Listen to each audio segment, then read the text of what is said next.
সম্মানিত শিক্ষক শিক্ষিকা বৃন্দ, সামনে উপস্থিত এলাকাবাসী, আমার দলীয় নেতা কর্মীবৃন্দ এবং আমার সামনে উপস্থিত আজকের এই অনুষ্ঠানের সবচেয়ে মূল আকর্ষণ শিক্ষার্থী বন্ধুরা, আসসালাম আলাইকুম। অসংখ্য মেধাবী মুখের মিলনের আজকের এই মিলন মেলা, নিঃসন্দেহে এটা একটা ব্যতিক্রম ধর্মী অনুষ্ঠান।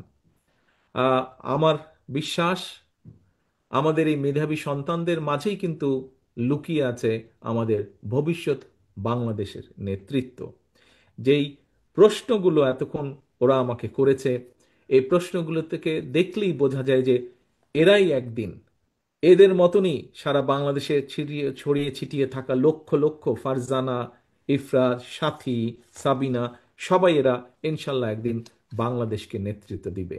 কাজেই প্রিয় বন্ধুরা, প্রিয় ছোট বন্ধুরা, তোমাদেরকে প্রাণ ঢালা অভিনন্দন, অসংখ্য শুভেচ্ছা। তোমরাই হচ্ছ আগামীর বাংলাদেশ, ভবিষ্যতের বাংলাদেশ।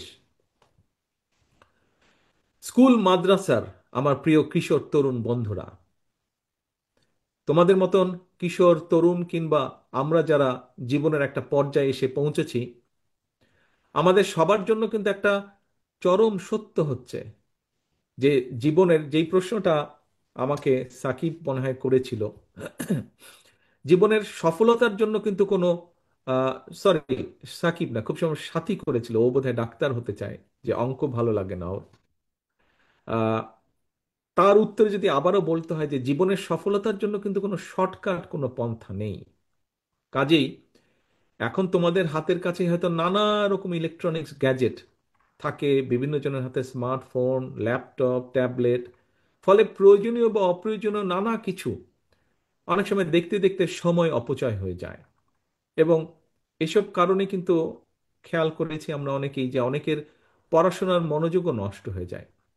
এবং এই অবস্থায় কিন্তু সোশ্যাল মিডিয়ার নানা রকম প্রলোভন উপেক্ষা করে বিভিন্ন পর্যায়ে এই মেধা প্রতিযোগিতায় যারা অংশ নিয়েছে, আমি বিশ্বাস করি, আমি দৃঢ়ভাবে বিশ্বাস করি তোমরা সবাই মেধাবী যারা যারা অংশগ্রহণ করেছিলেন। কোনো কারণে এই প্রতিযোগিতায় যাদের অংশগ্রহণ করা হয়ে ওঠে নাই, আমি মনে করি তাদের মধ্যেও অনেক মেধাবী রয়েছে।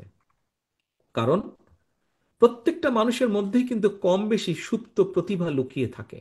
এবং আমাদের আগামী দিনের লক্ষ্যটাই হবে যে যে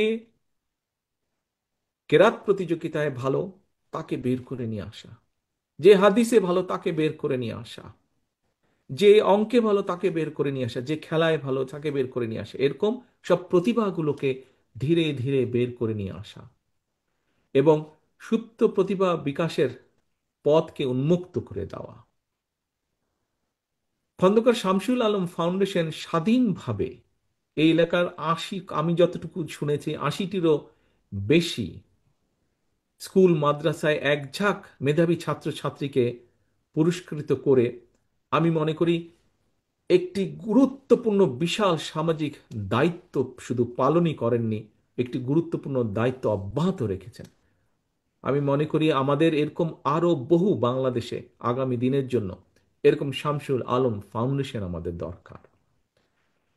প্রিয় ছোট বন্ধুরা, শিক্ষার গুরুত্ব সম্পর্কে বিশ্বে বর্ণবাদ বিরোধী আন্দোলনের একজন মানুষের নাম তোমরা শুনেছ নিশ্চয়ই, ন্যানসেল ম্যান্ডেলা। এই ন্যানসেল ম্যান্ডেলার একটা ছোট্ট কথা আমি বলি। উনি বলেছিলেন যে শিক্ষাই হলো সবচেয়ে শক্তিশালী অস্ত্র। তুমি কিংবা তোমরা যেটাই পরিবর্তন করো, যা পরিবর্তনের জন্য ব্যবহার করতে পারো, অর্থাৎ শিক্ষাকে তোমরা যে কোনো ভালো পরিবর্তনের জন্য তোমরা ব্যবহার করতে পারো, এটা এমনই একটা অস্ত্র।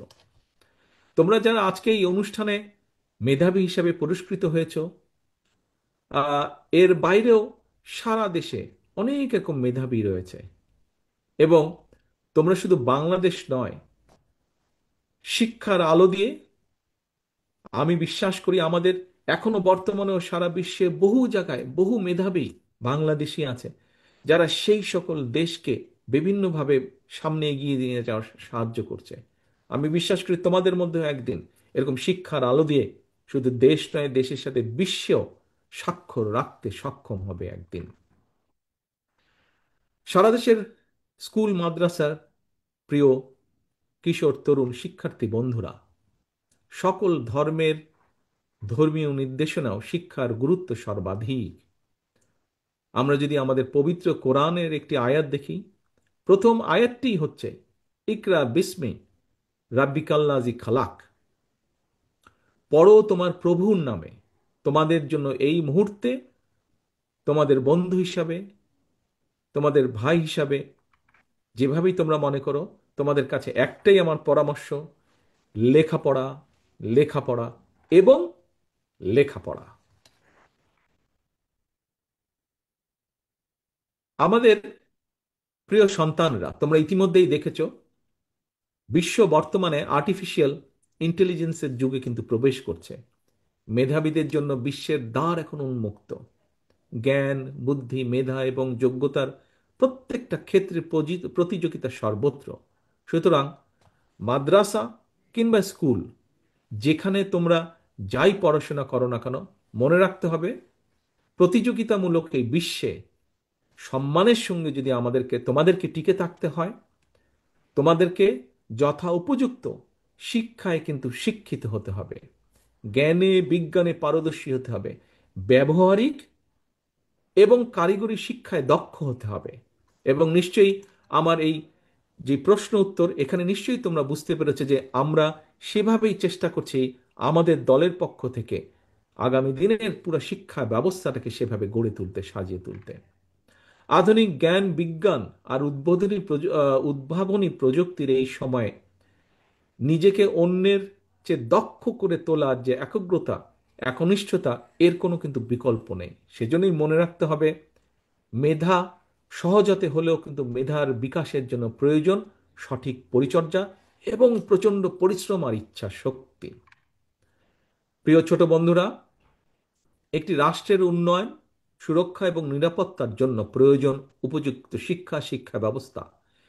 সেই লক্ষ্যকে সামনে রেখে তোমাদের জন্য একটা নিরাপদ রাষ্ট্র, নিরাপদ ক্যাম্পাস গড়তেই কিন্তু বাংলাদেশ জাতীয়তাবাদী দল বিএনপি ইতিমধ্যেই কিন্তু আমরা জনগণের সামনে 31 দফা ঘোষণা করেছি।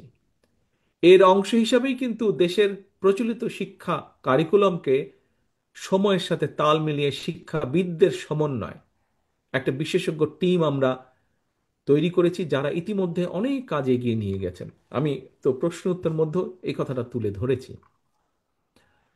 সম্মানিত সকল উপস্থিতিবৃন্দ, প্রিয় স্কুল মাদ্রাসার বন্ধুরা, সকলকে সামনে রেখে এতক্ষণ আমি সারা দেশের স্কুল মাদ্রাসার লাখো কিশোর তরুণ শিক্ষার্থী বন্ধুদের উদ্দেশ্যে বেশ কিছু কথা বলেছি। ইনশাল্লাহ দেশে আসলে আমি বিশ্বাস করি সকলের সাথে সামনাসামনি বসে আবার কথা বলতে পারবো, কিভাবে আমরা দেশকে পুনর্গঠন করব, কিভাবে আমরা দেশকে সামনে এগিয়ে নিয়ে যাব, কিভাবে তোমাদের ভবিষ্যৎকে আরো মজবুতভাবে আমরা তৈরি করতে পারবো, আমরা এগুলো নিয়ে আলোচনা করতে পারবো। সবশেষে এমন একটা সুন্দর আয়োজনের জন্য আমি শামসুল আলম ফাউন্ডেশন সহ সকল আয়োজক বিন্দুদেরকে আন্তরিকভাবে ধন্যবাদ জানাই। আমাদের যেসব মেধাবী সন্তানেরা এখানে উপস্থিত, তাদের গর্বিত পিতামাতা এবং পরিবার পরিজনদের প্রতিও জানাই শ্রদ্ধা। সবশেষে প্রতিটি শিশুর, কিশোর, তরুণ তরুণীর নিরাপদ, সুন্দর এবং সমৃদ্ধ ভবিষ্যৎ কামনা করে আমার আজকের বক্তব্য শেষ করছি। আল্লাহ হাফেজ। বাংলাদেশ জিন্দাবাদ। বাংলাদেশ জাতীয়তাবাদী দল জিন্দাবাদ।